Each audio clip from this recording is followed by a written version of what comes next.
All right, hope everybody is doing well. This week we are in Parshat Beshalach in Exodus, in Shemot. This is my second book, the Exodus of Darkness. And this chapter is called The Song of the Sea. In this parasha we read, Vehi beshalach Paro. So Paro is sending the Jews out of Egypt towards the Promised Land. And we read that the Jews didn't go in a direct path. They went in a roundabout way. From this we learn that the path to salvation and the redemption that we all want often is fraught with obstacles, and it's not a direct path to your goal or what you're trying to achieve.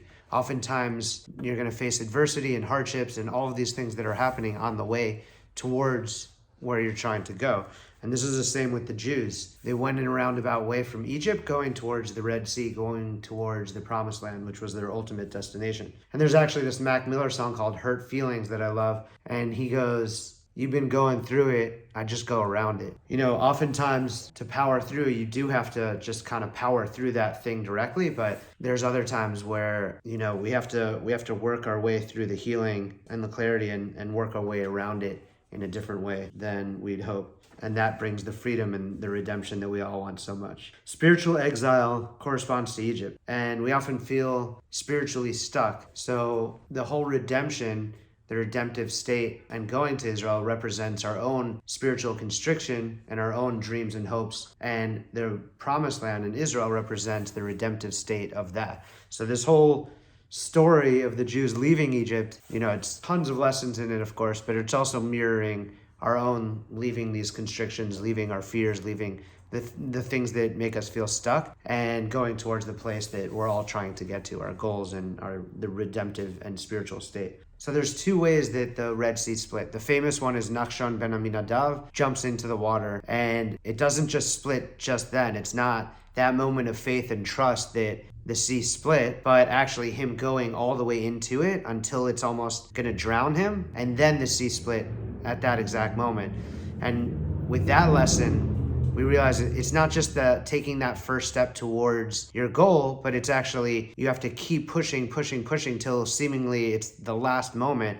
And oftentimes that's when the goal is reached or the redemptive state comes to revelation and out of concealment. But Rab Natan also talks about that the Jews all night were praying, and they're in Shirah and Tefillah, and it's this Torah and this song and this praising of Hashem and connecting, that was also what brought them to that state. Hashem commands Moshe to rekindle the light and faith within the Jews. He says, "Speak to the children of Israel and they will move forward, and by virtue of that will they be saved." And we have to have that in our mind. It's sometimes when we feel stuck, it's just that one step moving forward. Sometimes we can't really see it and we're focused on how many steps it's going to be or where the goal is. But when we feel stuck in that space, it's each step is going to help the next step, and we could see the next step from there, and we just have to have full faith. And that's the same in the story of the Jews leaving Mitzrayim and getting to Israel. As we read this verse I love, "God is my strength and my song. He will be my salvation." Carlebach teaches that song represents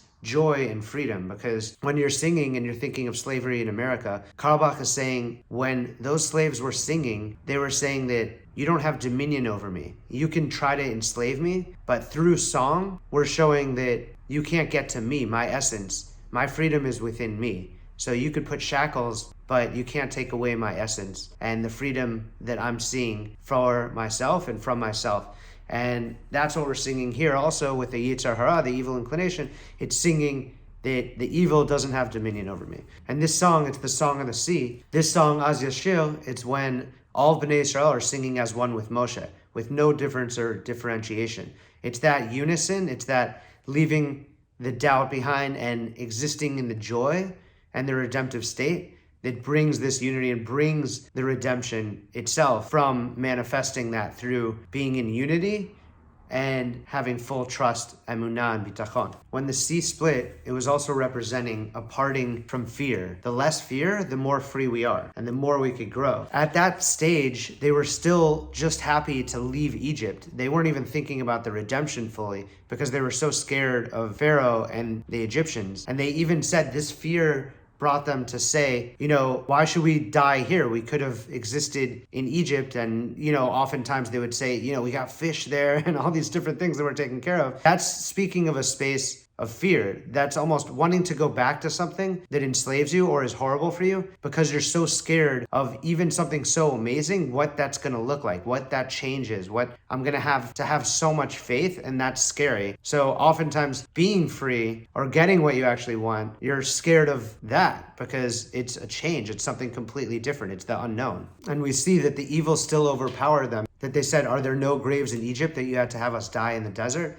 That's being fueled by fear and not tapping into faith enough. Carlebach asks, why is the word Vayihi used when usually that's connected to sadness, when we're in the part of the Torah that we're actually becoming free? And the Divrei Bina shares this beautiful story that oftentimes when we have the opportunity to get everything or connect to something greater, we're often satisfied with so much less. And he shares the story of Reb Nachman of Hordenka, which is the grandfather of Rabbi Nachman of Breslov. And he was a close student of the Baal Shem Tov. And he came to the Baal Shem Tov and he was saying, I need somebody super special. I think I'm ready to get married. I want somebody, unique and has all these qualities. And at that same time, somebody came to the Baal Shem Tov, a young woman, who shared something similar. And of course, the Baal Shem Tov thought, this could be a perfect match. And he told the woman, Reb Nachman of Hordenka, he's an interesting and very unique and special soul. So just come to me with anything that, might come up or you think is out of the ordinary. And so they ended up getting married, thank God. And in that time, she came to the Baal Shem Tov and she said, something very peculiar is happening. My husband isn't coming home. He's not laying with me. He's not sleeping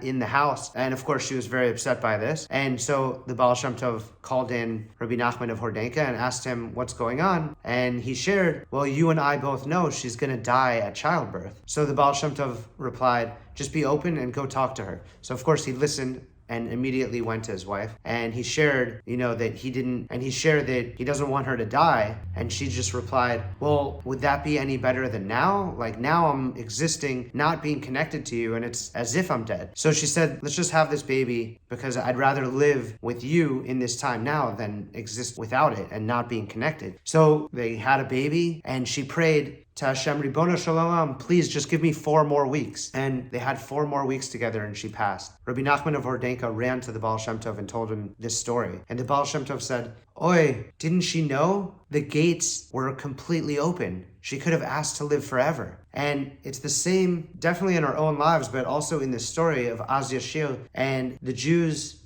Bnei Israel, saying, we will have the redemption. And Moshe, and in that exact moment, it could have been a moment of Kulo Shabbat. The full redemption could have been realized at that exact moment. But their singing wasn't with full emunah that could happen now. They were just happy to leave Egypt. And so they're saying, it will happen.